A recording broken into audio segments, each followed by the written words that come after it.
देख ले अपना नचनिया के समझावा, अपना प्रयास के समझावा। बाप हो बाप टाइम के महाराज हम कमे गावत नहीं, हम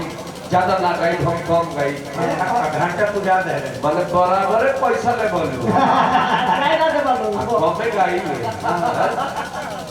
जी गाई ठीक बा, अच्छा बा। लेकिन हम शाम के तनी रनिंग में आ जालो।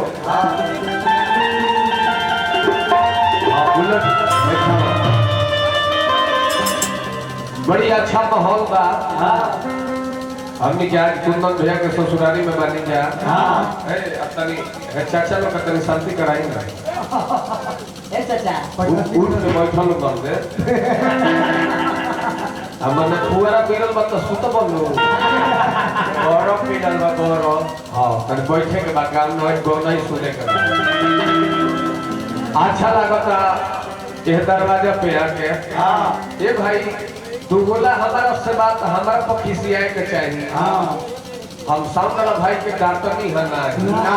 हम तो शिक्षा पे नहीं करे के भाई अगर सिटी मारत त कुंदन भैया तब ब्यास के ऊपर 201 रुपया फेंक दो। मने हमने के मुहावा बंधा जाई। मुहावा हमने के बांधे खातिर अभी कहते रहे जे साउंड वाला भाई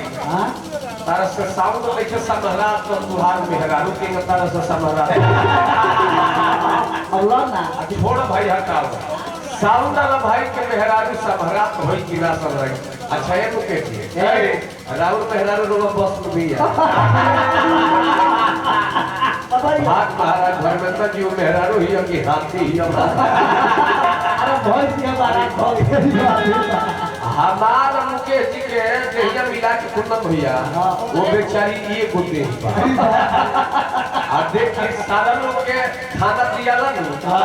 वो बेचारी के खानवा गोताला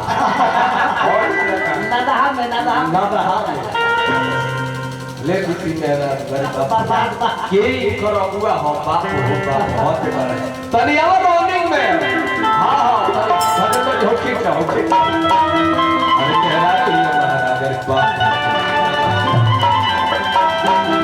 रनिंग हां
तो भाई मेरा रॉक तो खोल फोड़ दी। हां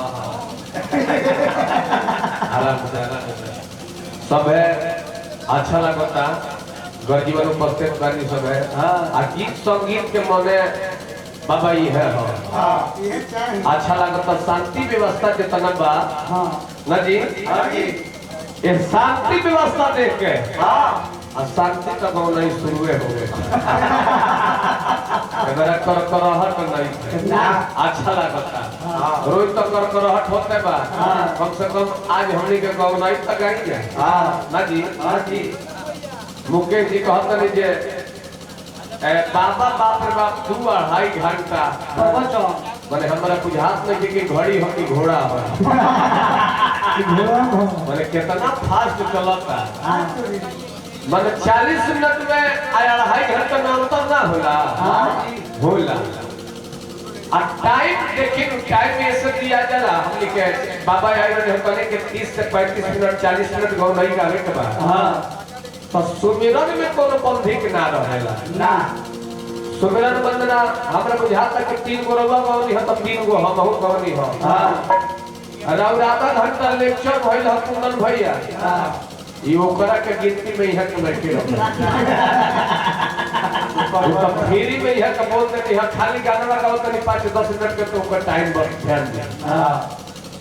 सब लोग आंखी में धुआं झोंकेला ई प्यासी माने धुरो में अखिया झोंकेला गौनाई बदल रही अच्छा बात तब बात तो कहीं तो नहीं बदला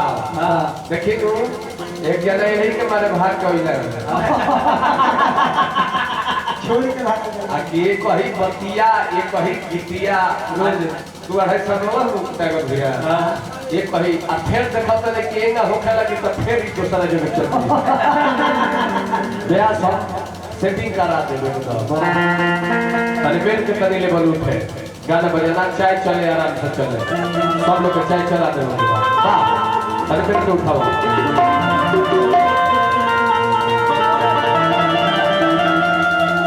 तो हे भगवान रउर महिमा अपार बा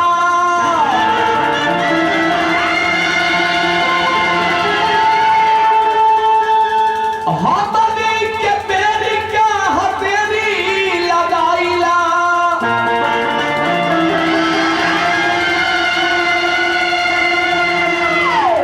गड़ी काया जामिल की फसवरी के तारती हनी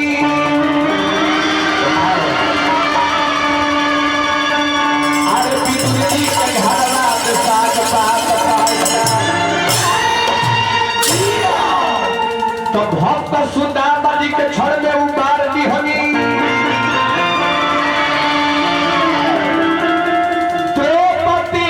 के सभा बीच चीर के अरे बढ़ाइला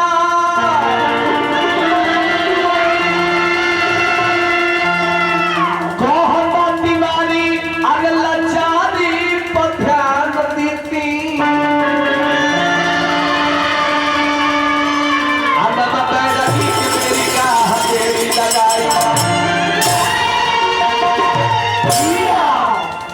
मुकेश जी कलाकार जब नीमन है अच्छा मानल जाए तो कुछ तनी मीटर बदला ठीक नो बात कही बदला जा अजे हई ना करे के चाहिए हो ना करे के सब करे के चाहिए लेकिन समय समय से करे के चाहिए ना जी माहौल बकारी देवे के और या प्रवचन करे तो वो ठीक है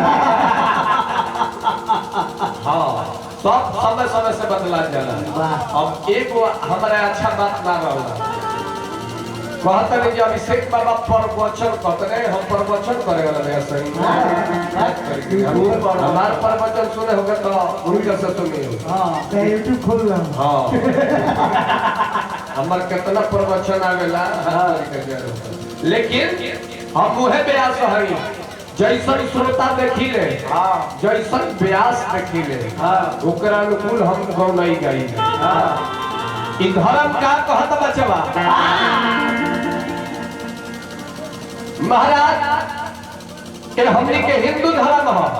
सनातन जेकरा के हमनी के धर्म कही ले जाए आ यही धर्म में सब होता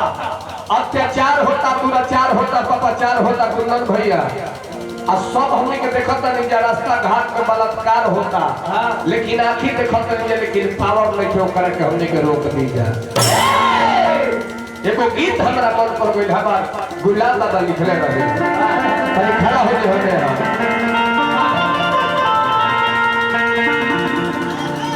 अरे तो धर्म के पीछे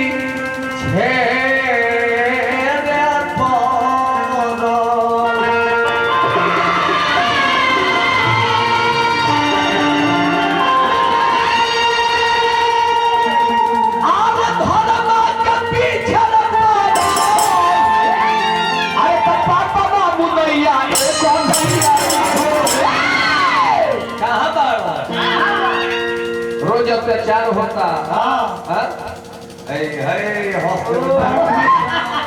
इहो नचनिया हंस दिल तो घोर हो जाला बात बहुत बात मन पर के दिहरी अरे तो धर्म के पीछे न पड़ो अरे तो पापरा मुदैया कौन भैया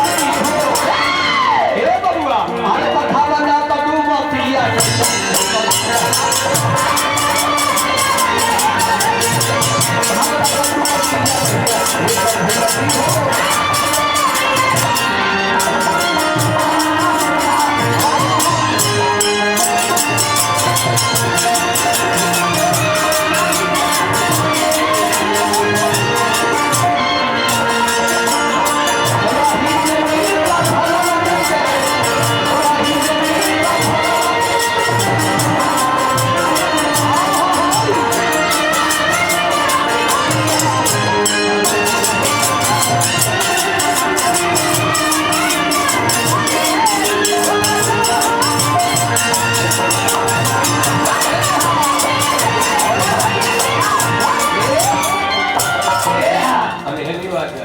हमने क्या करनी मुन्ना बाबा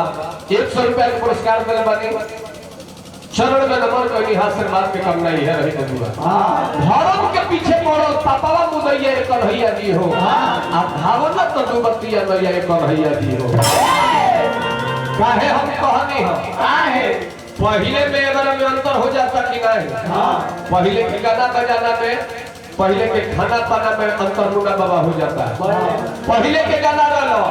आपकी पायोची मैं तो राम रतन धन पायो पायो नमः शिवाय ओम नमः शिवाय हर हर भोले नमः शिवाय ई कुली पहले के गाना बजाना रहला भक्ति गाना आवत तो सभे सुनत रहला आ ए बेरा भक्तियो सुने में लाजे लागता जाई ना भक्ति तक गाना आइला कि महिषासुर के मरले बड़ी मैया हो अब पटना से चलता दवैया इहो भजन हो पहले के खाना हम सुनले बानी पहले के खाना कूलर पप्पू बबुआ मड़ुआ के लिट्टी सब लोग खात रहलू तब उ सब लोग खाई त 150 बरिस मुकेश जी 150 बरिस लोग पार कर जाता है आए बार हमने के देख ली कुंदन भैया प्रोटीन पर प्रोटीन खींचता नहीं जा लड़का के जन्म हो जाता तो सेरेलेक्स के जतरे 1 2 3 4 माने चलता नहीं आ तब प्रोटीन पर प्रोटीन इतना खइला के बाद 60 65 आवे आवे पिज्जा पासपोर्ट दोनों चलिए बता का हो तब बबुआ के महुआ मतलब से वो खेतनी खत्म ये महाराज वाला भोजन में क्या क्या हो गई बा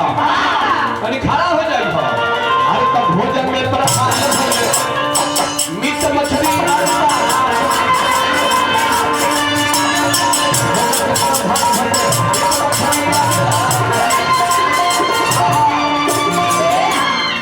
देश बढ़ा दी भोजन में प्रधान भइल मीट मछली अंडा मुन्ना बाबा और वो अपना दरवाजा पे पूरी पुलाव मने सब व्यंजन एकदम बनवा दी सब बनवा के लोग के खिया दी तब लोग खैनी मौत पे कहती अच्छा जाए तो जेगा सारे लोग ठीक है खियोले लोग कही दी आपके पर शाकाहारी भोजन में बहुत खर्चा बा और वही में तनी मीट मछली के व्यवस्था